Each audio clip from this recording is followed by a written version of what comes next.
Assalamualaikum warahmatullahi wabarakatuh. Akuman sagantaa gabaabduu argadheeni waan xiqqoo waa'ee mana murtii shari'aa asii kaasuun barbaada. Rabbi jedhee jechuudha haala gabaabaa ta'een. قناة البركة تقدم. ما هي البركة؟ البركة هي جند خفي من جنود الله يرسلها لمن يشاء من عباده، فإذا حلت في المال أكثرت، وفي الولد أصلحت، وفي الجسم قوت، وفي الوقت عمرت. Mana murtii shari'aa yeroo jedhamu namni qaadiidhuma qofa yaadata.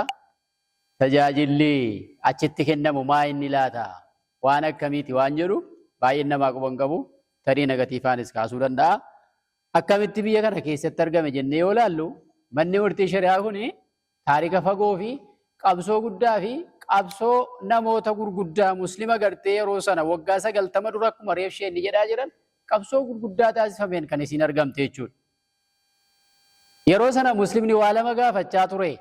Masjiida gurguddaa mootummaan akka nu ijaaruu fi qaadii mootummaan akka nu hundeessu waan jedhu gaafataa ture. Kana keessaa mootummaan Xaaliyaan yeroo biyya kana dhufee qabatu keessatti qaamoleen biraa kan hojii irra jiranu baay'een jiran.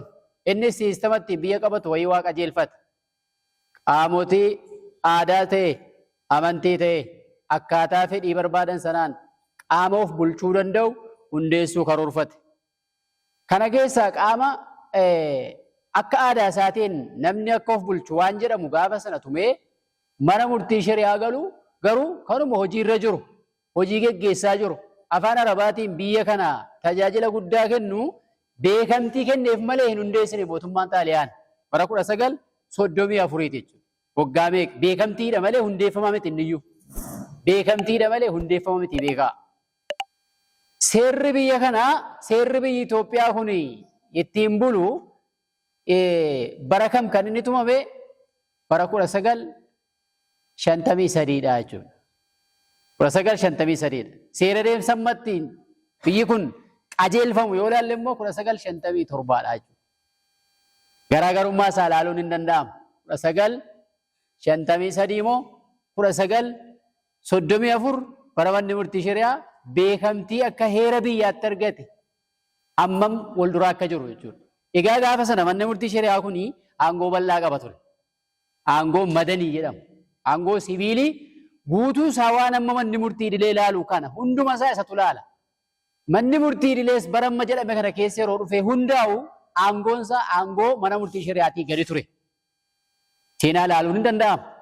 Mootummaan Xaaliyaan yeroo beekamtii kenne kana keessatti ilaalee kaarikulamiin barnootaa quraanni kaarikulamii barnoota biyya kanaa keessaa galu gaafa jedhu seerumti yakkaa quraana keessa jiru seerri yakkaa amantii islaamaatiin toomee rabbiirraa gadi kenname kun biyya kana bulchuudhaaf ni barbaachisa waan ta'eef qorannee yakkallee yookaan jinaayaa ilaaluu akka danda'anu mirga kennina jechaa osoo jiru cabee adiyatamee asii bahee jechuudha. Egaa mootummaan achi isatti aanee dhufes aseewwanis labsii kana keewwata xiqqaa 3 jalatti immoo manni murtii shari'aa caasaa 3 qaba. Naa hubadhaa ammumti jirtan naa dhagaa.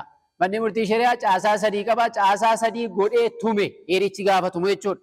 Isaanis mana murtii shari'aa waliigalaa, mana murtii shari'aa olaanaa fi mana murtii shari'aa olaanaa. Manni murtii kamuu keessa galuu hin qabu jedhee tumee kaa'ee jira jechuudha. Qooddii qabeenyaa akkasumas dhaala fakkeenyaa fi akka waan hin baratamneeti.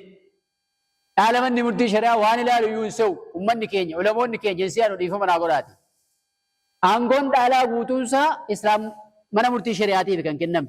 Bifa shari'aatiin bifa shari'ichi deeggare quraanni jedhe sunnaan jedhe sanaan gaafallee qaadii kana muudan seerri ittiin murtii kennitan seera shari'aa kan quraanaaf hadiisarraa maddee fi duudhaalee amantichaa keessatti beekame nan hojjedha jechuudhaan kakateeti. Kan inni muudamullee kanaan kakateeti jechuudha. Kanaaf iddoo kanatti dhaalli tasuma dhiyaatu mana murtii shari'aatti. Fakkeenyaaf aanaa kana magaala kanatti aanaa kanatti yoo fudhanne dhiyaatu bakka turre bakka duraan turretti gaa'ela caalaa qooddii qabeenyaatu dhiyaata. Dhaalatu dhiyaata. Waqfiitu dhiyaata. Asitti garuu waqfiinis hin dhiyaatu. Fakkeenyaaf amma waqfii majlisni karoora isaa keessatti waqfii bulchuu hoogganuu maal jechuu karoora keessaa qaba. Sirriidha. Waqfiin kun eessatti immoo beekamtii waqfii argata. Kan inni waqfii ta'ee galmaa'ee dookumentar taa'ee Hoogganuu kan majlisni danda'u mana murtii shari'aatti fidee waqfii kana beeksifachuu qaba jechuudha. Hin beeksifata waqfiidha bara kanarraa kaasee waqfii kana kan bulchuu gaafuma sana manni murtii shari'aa hin qajeelchaa jechuudha. Eenyutu bulcha? Majlisni hin bulcha. Gaafa gartee bulchu beekamtii argachuu qaba jechuudha. Seera waqfiitiin yoo dhufee himatame tarii rakkisuu danda'a waan ta'eef. Waqfii dhaamoo yookaan immoo kennaa qabeenyaan abbaan ilmoodhaaf kenne. Egaa wasiyyaan jira, hibaan jira. Kana keessatti shari'aan maal jedha kan jedhu kan laalee murteessu mana murtii shari'aati jechuudha. Hunda isinii kaasuu hin danda'u isiniin jedheera gabaabinaan mata duree gurguddaa. Fakkeenyaaf gaa'ela hundeessuu. Gaa'ela hundeessuu keessatti yeroo baay'ee waa lama nama mudata. Ijoollee amantaa biraarraa gara kanatti dhufan nama sheekaa fakkaatutu bakkuma fedhetti qabee hidhaa oola. Aangootti hin qabu. Aangochi kan isaa miti. Rakkoo duuba sanaa isa dhaqqabu yoo itti dhufe rakkocha abbuma sanatu fudhata. Waan akkasii godheera jechuun immoo namni argame seeraanis itti gaafatamaa jechuudha. Namni amantii biraa keessaa dhufe abbaa biraan qabu. Rasuulli maal jedhan sallallahu alaihi wasallam? Maal jedhan? Maal jedhan maa nutti himtanu? Sultaan waliyyu mallaa waliyya lahu. Sultaanni eenyudha? Qaama dhimma kana akka hojjetuuf aangeffamee kaa'ametu iyyuu sultaanatti qabaa jechuudha. Tarii rakkoon biraa duubaa yoo dhufe qaama kana kabar gochuu kan danda'u nama sultaana kana qabu jechuudha. Sultaana kana hin qabu nama sheekaati nikaa hidheera taanaan rakkoo duuba kanaan isatti dhufu ofirraa deebisuuf illee hin danda'u. Karaatti ofirraa deebisu qacceetti qabatee ofirraa deebisu hin qabu jechuudha. Dura maal jedha rabbi quu anfusakum wa ahliikum naara. Tajaajila namaa kennuuf jalqaba ofumaaf iyyuu nama tajaajilicha hubate ta'uun barbaachisaadha. Kennuu qofaa miti jechuudha dubbiin walumaa galatti. Kanaaf gabaaminaani kanuma ergan kaasee akkuma beekamu gaa hojiin mana murtii shari'aa kan qaadiin qofti taa'ee hojjetu miti. Qaama garaagaraa barbaada. Qaama raawwachiisaa barbaada. Qaama gartee ulamaa barbaada. Gumii dhimma islaamaa barbaada. Bulchaa gandaa ni barbaada. Poolisii ni barbaada. Wantoota qaama biyya kanaa wajjin sochii fi hidhata qaban hunda wajjin hojjechuu barbaada. Qaamni manni murtii shari'aa waliin hojjechuudhaaf akkuma arkaanaatti waliin jiraachuun barbaachisu keessaa inni olaanaan mana maree dhimmoota islaamummaa keenyaati. Dhimmoota fatwaatu jira, dhimmoota mushkilaatu jira. Iddoo sana teessanii soo agartanii dhimmoota waan hin jiru jettanii isin dur kitaaba fiqii irratti yeroo qaraatan hada mumkin yakuun mustahiil waanuma hin taane wayiiti tilmaamumaaf kaa'ame waan isin jettan wayii qabatamaan isinitti dhufu. Dhimma fatwaa barbaadu. Mas'alaa mujaddada, mustajadda waan duraan murtiin ittiin kennamne waanuma amma taatee ammaa keessa argamu waan achi malee immoo furmaata argachuu hin dandeenye. Dhimmoota akkasiitu namatti dhufu. Dhimmi kun maal barbaada? Marii ulamaa barbaada. Marii garee fatwaa barbaada. Marii beektotaa barbaada. Kanaaf inni biraa gumiin dhimma islaamaa kan inni fayyadu mana murtii shari'aatiif raawwiin hin jiraata, qabeenya namaa qulqulleessuun hin jiraata, qooddii qabeenyaa jenneerraa, dhaala qulqulleessuu jenneerraa, dhaalli yeroo qulqullaa'u qaamni nuti ajajni erginu qaama bulchaa gandaaf, qaama poolisii, qaama raawwachiisaa jara qofa gaafa erginu tarii akka shari'aan barbaadu sanitti ta'uu dhabuu danda'a. Akkaataan deemsa lafarra jiru jechuudha. Nuti ajaja kennina, ajaja sanaan dhaqee waa raawwatameen dhufa, raawwatameera jedhama. Namni gaafa mana murtii dhufe immoo hin sodaata. Waan bakkeetti haasa'u sana hunda haasa'uu hin danda'u. Miidhamaadhuma ta'a jechuudha. Kanaafis qabatamaan nuti qabnu arguu dandeessu. Warri magaalaa kana jirtanus akkasuma aanaa gommaa keessa warri jirtan raawwii fi qulqulleessa qabeenyaa yeroo ajajamu gumii dhimma islaamaa ganda sanaa itti daballee ajajaa jirra. Maaliif? Akkaataa duudhaa amantichaan akkaataa ajaja kenname sana ilaaluu kan danda'u isa waan ta'eef ajajni kenname maali? Wanni jarri wali mataa jiru kun maali? Qabeenyi kun maali?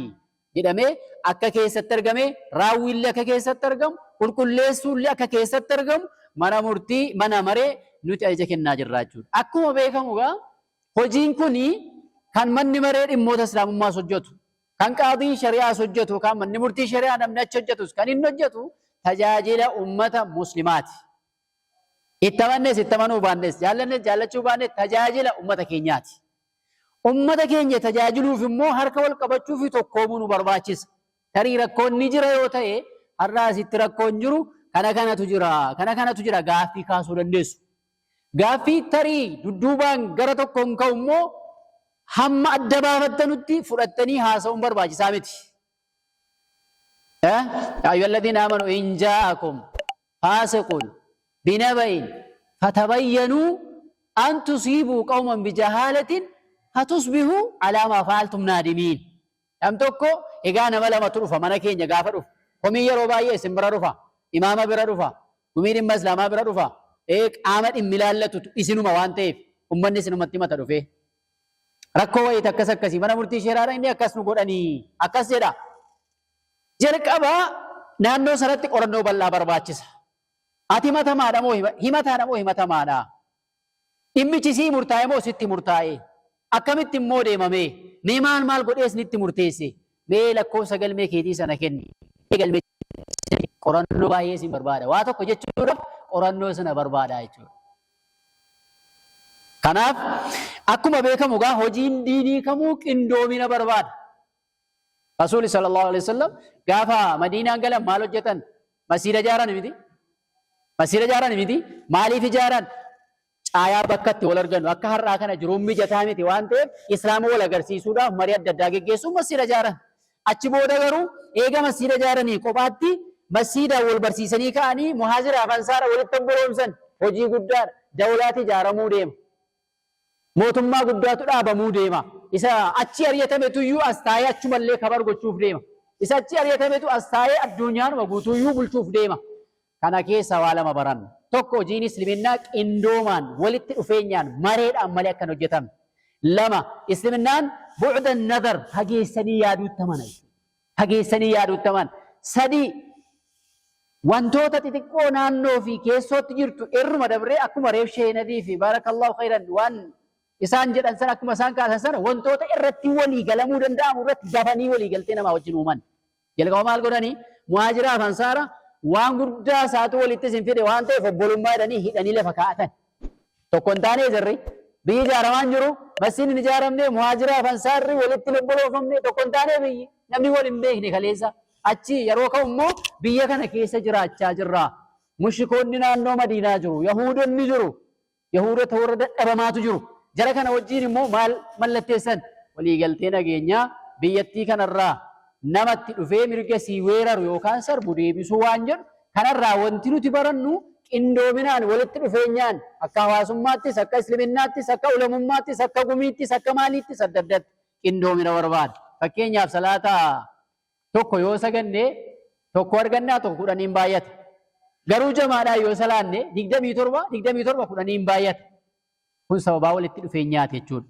Egaa kanaaf hammanuma jedhee wantani tarii yoo koree bal'aa isaan qaban wajjin wal arganne irra deebinee bal'inaan walii kaasuu dandeenya.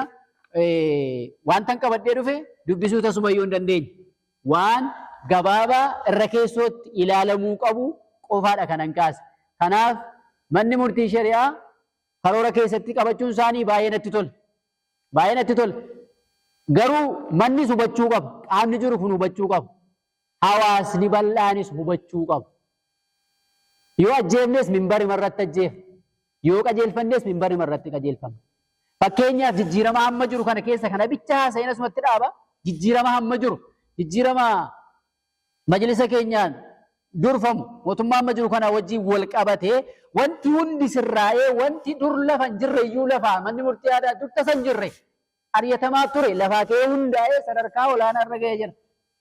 Wanti hunduu fooyyee kan fooyya'insiin godhaminiif labsiin tokko hin fooyya'iniif mana murtii shari'aa qofa.